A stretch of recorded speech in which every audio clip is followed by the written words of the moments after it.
Evil is a dark and scary force in the world, but it pales in comparison to madness. Evil, despite its lack of morals, often still abides by logic. Madness, on the other hand, operates without logic and without remorse. It will strike without reason and leave only destruction in its wake. Welcome, humble adventurers, to my realm of knowledge and mystery. Here, in my cursed library, are endless tomes and scrolls on the darkest and evilest foes in all of the realms, be they from Dungeons & Dragons, Pathfinder, the many worlds of darkness, or any realm in between. Welcome to the Dastardly decimal system. I am your caretaker of the corrupt, the librarian, Castor Cain.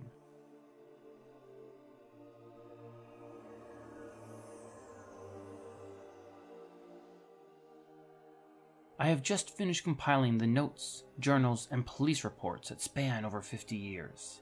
Together, they tell the story of a horrific serial killer whose tyranny and violence continued even past his death. I don't think sleep will come easy for me this night, so I have brewed some chamomile tea to aid in that endeavor. Shall I pour you some as well? Because on this night, we talk about the Splatterman.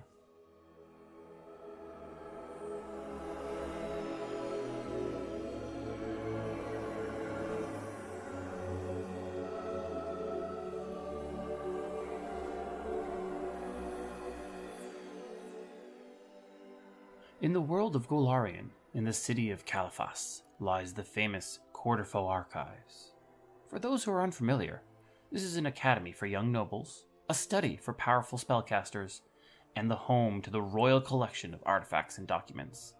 Within its sturdy vaults are relics, curios, and tomes numbering in the hundreds of thousands, many of which are highly dangerous. Employed at the archives was a highly intelligent wizard named Splatterman, a professor with a pinch of fame to his name. He toiled away in the field of anthroponymy, the study of names.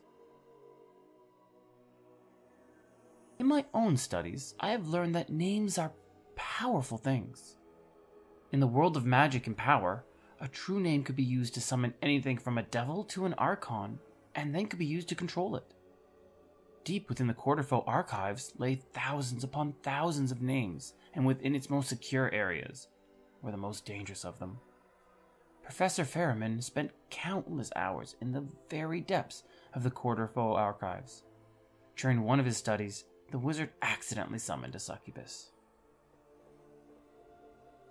This seductive fiend excelled at corruption and viewed Splatterman as a prime target. She opened his eyes to vast and dark knowledge, showing him words of powers and names of some of the darkest creatures.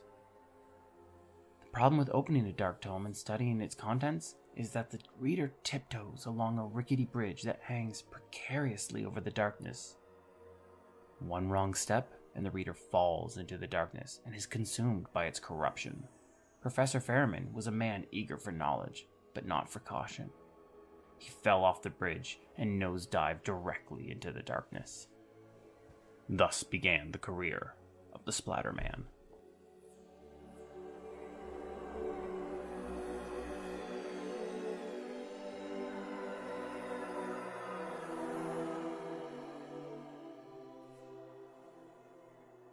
Splatterman sought to strengthen the magic behind a name and study how it evaporated at the point of death. He was obsessed with the power a name held, even in the mundane world. If someone mentions the name of your childhood bully, anxiety will start to build. If you hear the name of a crush, your heart starts to beat ever more swiftly. And if someone mentions the name of a lost loved one, well, sorrow begins.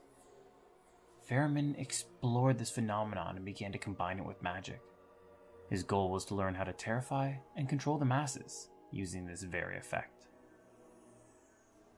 Soon enough, his research was discovered, his reputation was ruined, and he'd lost his tenure. He fell further into madness as he developed an uncontrollable obsession with the theory of a person's name and what happens to that name when the person dies. I've tried to decipher some of his insanity-filled notes, and I surmise that Splatterman believed that great power couldn't simply vanish. It had to go somewhere.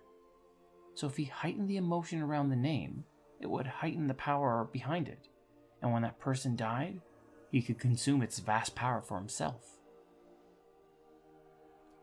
Every few days, he would secretly arrange for his victim to find a letter from their name written in blood, perhaps smeared on a wall or spelled out with carefully arranged entrails. Once he had spelled his victim's name in its entirety, he would at last come for them, killing them in a gory mess using a complex trap or a series of rigged events that made the death look like an accident. The city feared the reign of the Splatterman. He would strike anywhere and kill anyone, but not without spelling their name first. This meant that the name suddenly caused emotion and power, not just in one person, but from an entire city. Reports say his campaign of murder and fear lasted months, with guards and adjudicators scrambling to figure out his identity. But with each kill, the guards were left clueless, and the succubus corrupted him further. She would continue whispering madness into his ears, and gleefully watched as he further descended into darkness.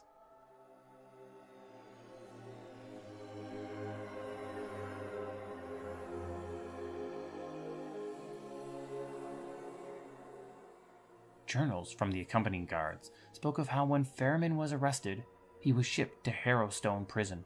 They speak of how he wailed when his spellbook was taken from him, but they never speak of how he was discovered or arrested. In fact, I could find no reports from his actual arrest. Perhaps they were burned in the infamous Caliphas fire. It is likely that he was eventually bested by an agent of law, as fractured as he was, a yin to the professor's dark yang, as is often the way in these cases. Perhaps it was a paladin who tiptoed across the same rickety bridge, but with a far more cautious step. Needless to say, Fairman was stopped, he was arrested, and he was shipped to Harrowstone Prison. The Splatterman's reign on Caliphas had ended.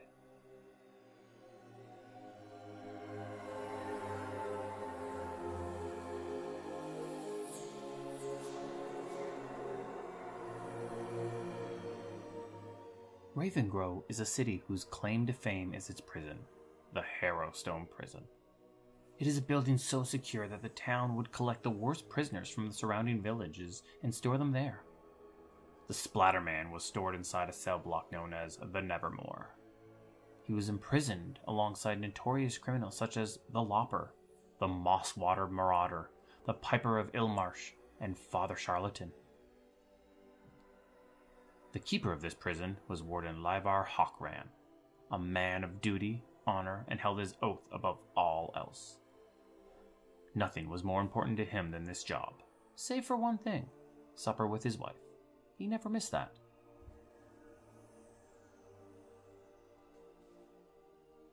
Now, the true sign of intellect, in my mind, is what a person does with time. Give a genius an hour, they're good. Give them a week, they're great. Give them 6 months, they become unbeatable.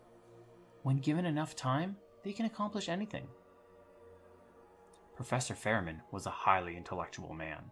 Alone in his cell, with nothing but time and madness, the Splatterman began to plan his escape. He started by crafting a new spellbook, etching the spells he knew from memory onto the walls of his cell.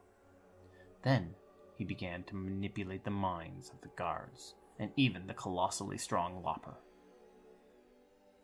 After nearly a year, Fairman put his plan into action. With the strength of Lopper and what little spells he had, he started a riot and quickly took control of Harrowstone's lower level. He freed the other prisoners and ambushed any who came near. They attacked Warden Hawkran, held him hostage, and began to torture him. The prison guards fought to take control of the situation. They lost more men as the riot grew and were forced to retreat to the higher level. They even disabled the lift and rained down crossbow bolts to anyone who dared approach the shaft. The riot was not a quick process. The standoff lasted hours and hours. The warden trapped, unable to escape, unable to go home, unable to show up for supper. So when he didn't show up for supper, the warden's wife, Veseriana, made her way to the prison. Learning that her husband had been held hostage below, she pushed past the guards and tried to lower the lift, hoping her actions would free him. Unbeknownst to all, the warden had already been tortured to death. But seeing that she was a liability, 2 prison guards locked Vezeriana in the prison's workshop. Running out of ideas and getting desperate, the guards began to toss barrels of oil down the shaft. The goal was to light the oils on fire and force the prisoners back to their cell with a controlled burn. The plan went awry when the hungry flames burned out of control and the prison became engulfed. The remaining guards fled, abandoning the prison and abandoning Vezeriana. The fire consumed them all, taking the lives of the dozens of guards, even more prisoners, the Splatterman, and even Vezeriana herself.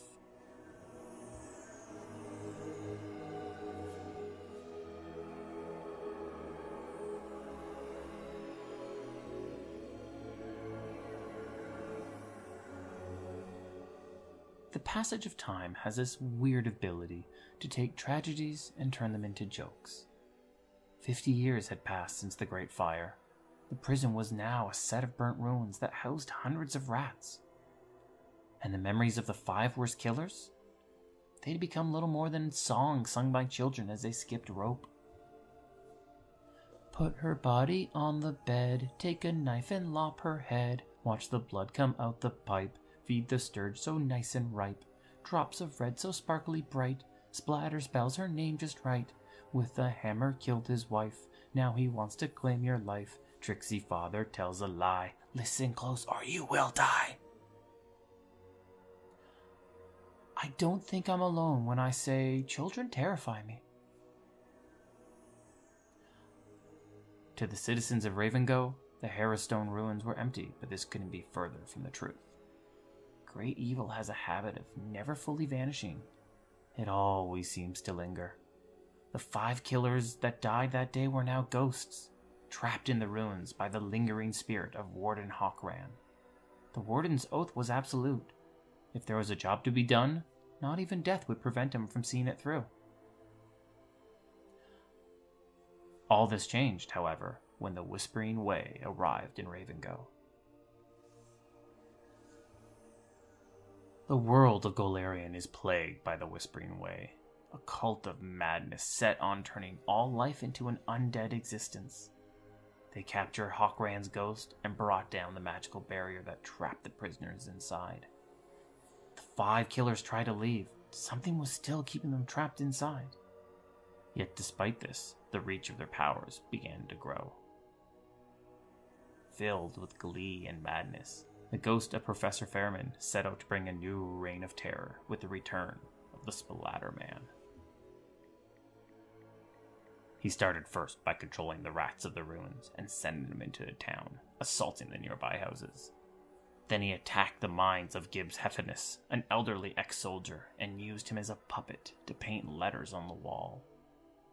Every few nights, as Gibbs was asleep, the Splatterman would take control of him and use him to paint a few more letters.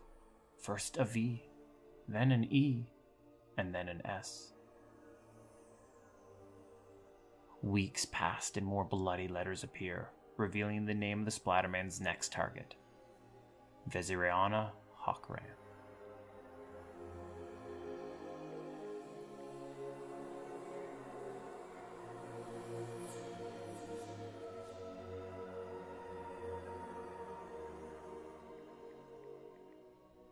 Many had died in that prison's fire 50 years ago, and the warden's wife was one of them.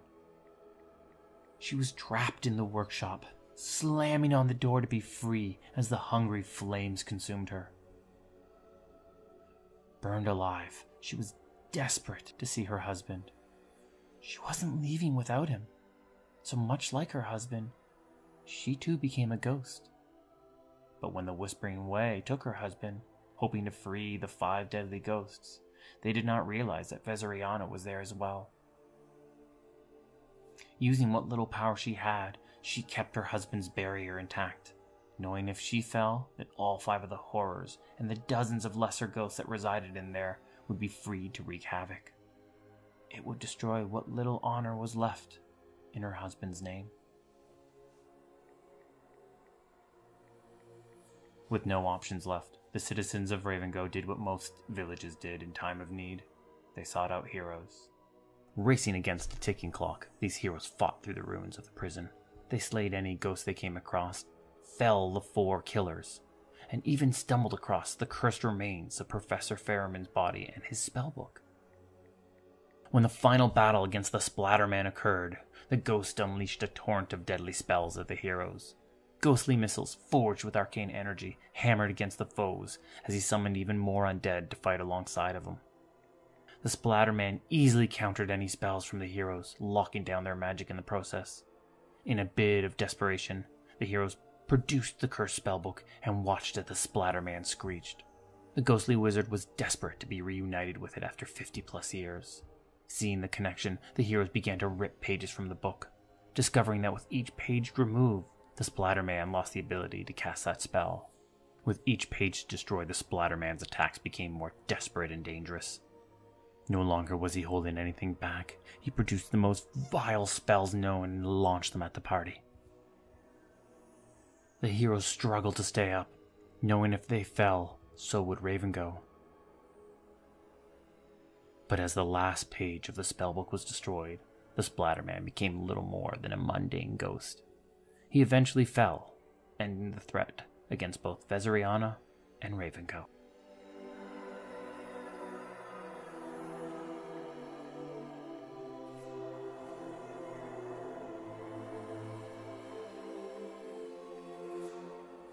There is so much of this story that sends chills down my spine. Is the Splatterman truly gone? As I have mentioned, evil tends to linger where it is most unwanted. Does his ghostly essence still reside in the ruins, slowly regaining strength as it tries to rebuild itself? Did the succubi claim his corrupted soul and is now rebuilding him as some low-level fiend set to wreak havoc once more? And what of the lawman that initially arrested Ferriman? They say a hunter must embrace the aspect of the target that they pursue, and in a way, become them. Did any of the Splatterman's corruption seep into him? Could the madness be laying dormant inside the lawman's mind, slowly chipping down the walls of his sanity?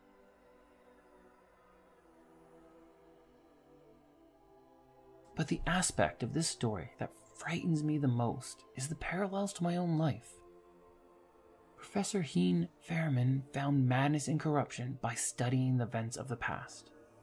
I myself spend all my days studying the darkest parts of history. Is madness around the corner for me? If it is, can I prevent it? Or will I even see my own descent as it occurs? Will I too submit to the very darkness I choose to study? Will I... Ah! What was that? Oh, hello there. Who are you? Oh.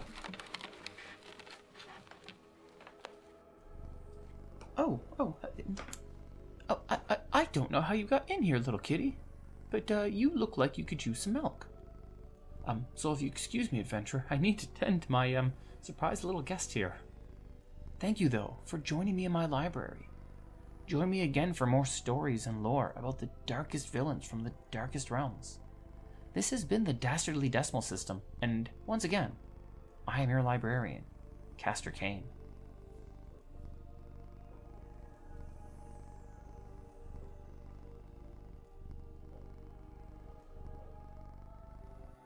The Dastardly Decimal System can be found on Twitter at DD System Podcast. That's Delta Delta System Podcast.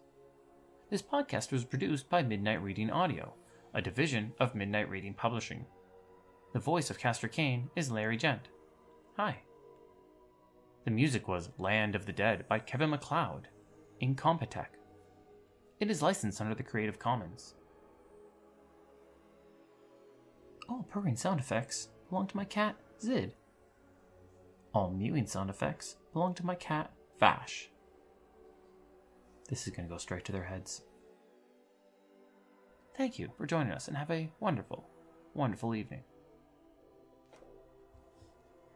Does this mean my cats get an IMDb page now?